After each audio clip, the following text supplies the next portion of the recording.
अरे बेटा जरा मेरा चश्मा उठा देना, दिख नहीं रहा कुछ फोन में मुझे। देखेगा कैसे आपको, मर्जी हो गई है आपकी। अरे फोन छोड़िए, रामायण पढ़िए।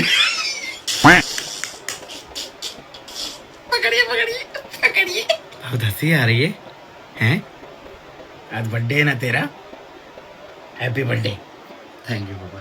अच्छा बेटा, समय का पता ही नहीं चला ना, कितनी जल्दी बीत गया।